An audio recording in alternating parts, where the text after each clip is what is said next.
Hello guys, I welcome to you my YouTube channel Genius Education Point Coaching Center. Dear students, आज मेरा प्रयास speaking के लिए rapidly speaking English course का 5वां चैप्टर आपके सामने लेकर आया हूं। आप सभी टेंसों से अच्छी तरह से परिचित हैं, इसलिए मैं उन टेंसों को अलग अलग रूप में आपको बोलचाल की भाषा में प्रयोग के लिए सिखाऊंगा। कैसे एक वाक्य के आधार पर अनेक वाक्य बनाए जाते हैं और उनका अभ्यास किया जाता है, यही हम लोग आज जानेंगे। सबसे पहले हम देख रहे हैं आपका चैप्टर है present tense. Present tense, as you know that there are 3 types of tenses: present tense, past tense and future tense. Today we are learning about present tense. कैसे हम जानेंगे कि यह प्रेजेंट टेंस है? तो जिन हिंदी वाक्यों के अंत में है, हूँ, हो और हैं आदि आएंगे, ऐसे वाक्य प्रेजेंट टेंस के होंगे।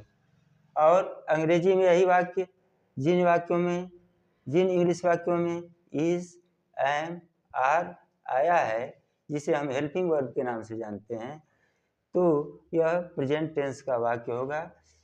तो टेंस को हमने बताया कि जो सेंटेंस हम पढ़ते हैं वह 4 प्रकारों में हम पढ़ते हैं: अफर्मेटिव सकारात्मक, निगेटिव नकारात्मक, इंट्रोगेटिव प्रश्नवाचक, इंट्रोगेटिव एंड निगेटिव प्रश्नवाचक और नकारात्मक के रूप में। तो सबसे पहले अब हम देख रहे हैं स्ट्रक्चर इसका कि अफर्मेटिव का स्ट्रक्चर क्या होगा। तो सबसे पहले होगा सब्जेक्ट, फिर इज, एम, आर में से कोई एक होगा हेल्पिंग वर्ब, इसके बाद कॉम्प्लीमेंट। कॉम्प्लीमेंट का मतलब पूरक, वाक्य को पूरा करने वाले शब्द। तो सबसे पहले एग्जाम्पल हम ले रहे हैं अफर्मेटिव से। अफर्मेटिव का जैसे हम बोलचाल में कहते हैं कि यह मेरा कमरा है, तो अब इसका ट्रांसलेशन बना रहे हैं। तो सबसे पहले हमें सब्जेक्ट चाहिए, तो हम लिख रहे हैं दिस। कौन है मेरा? यह। तो यह की अंग्रेजी होगी दिस। और इसके बाद हमें चाहिए इज, एम, आर में से, तो यहाँ है आया है, इसके अनुसार हम इज का प्रयोग कर रहे हैं। और इसके बाद कॉम्प्लीमेंट, कमरा, this is my room, my room.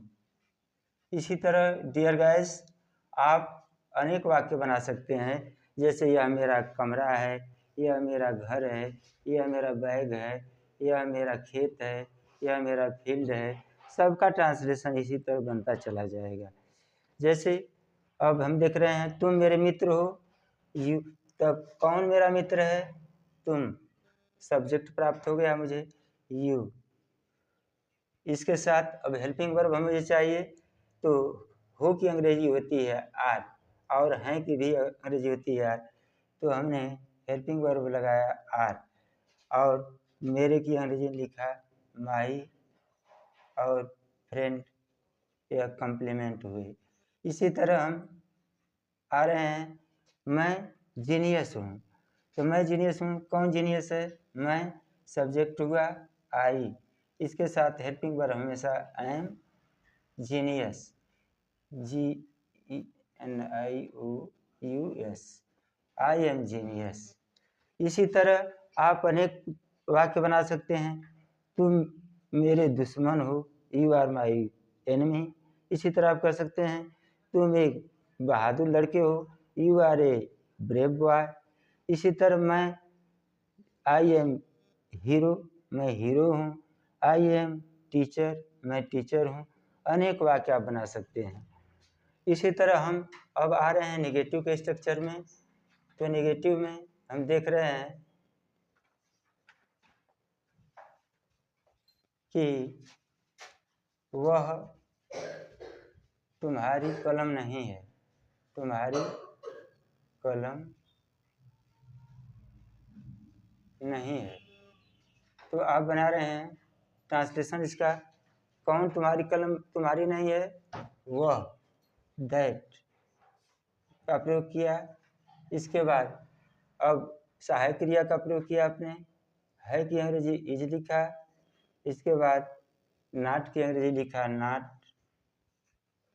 अभी कौन नहीं है, तुम्हारी कलम नहीं है, योर पेन। इसी तरह आप तुम नाराज नहीं हो, तुम नाराज नहीं हो, कौन नाराज नहीं है, तुम, यू आर नॉट एंग्री। इसी तरह मैं मूर्ख नहीं हूँ, आई एम नॉट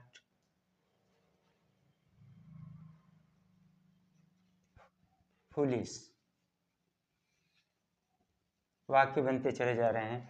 इसी तरह आप चाहें तो आप भी 10-20 वाक्य बना सकते हैं। यह मेरा घर नहीं है, वह मेरा बैग नहीं है, वह मेरा पेड़ नहीं है, तुम मेरे मित्र हो नहीं हो, तुम मेरे शत्रु नहीं हो, तमाम वाक्य बना सकते हैं। इसी तरह हम देखते हैं इंट्रोगेटिव सेंटेंस। इंट्रोगेटिव में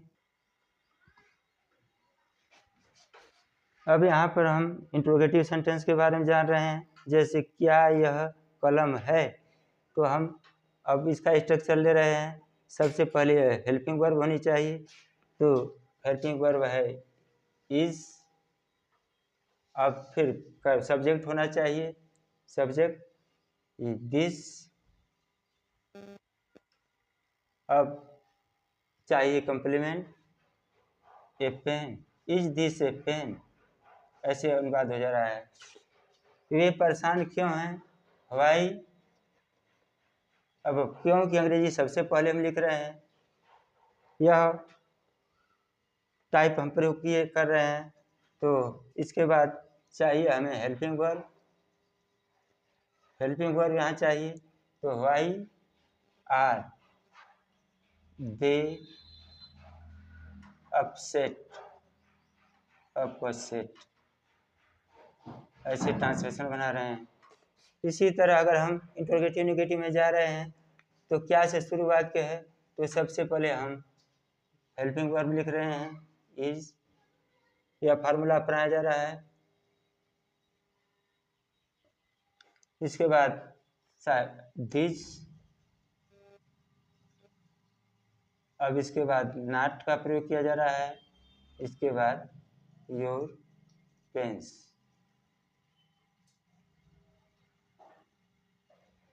हाँ हेलो गाइस, इसी तरह दिखाइए हमको। इस तरह आप अनेक वाक्य बना सकते हैं, और इन स्ट्रक्चर के प्रयोग द्वारा आप प्रैक्टिस वर्क में कम से कम 30 वाक्य बनाएंगे। आप जहाँ भी हों, जहाँ भी बैठे हों, अपने आसपास की वस्तुओं को देखकर उनसे संबंधित वाक्य बनाएं प्रेजेंट टेंस के, और उनको बार बार बोलने का अभ्यास करें। और बार बार आपका अभ्यास ही आपके जीवन को उन्नत बनाने में अब सहायक होगा। थैंक यू, आपने मेरी बात सुना और इस वाक्य को ध्यान से समझें और इसको जीवन में लाभ उठाएं। धन्यवाद।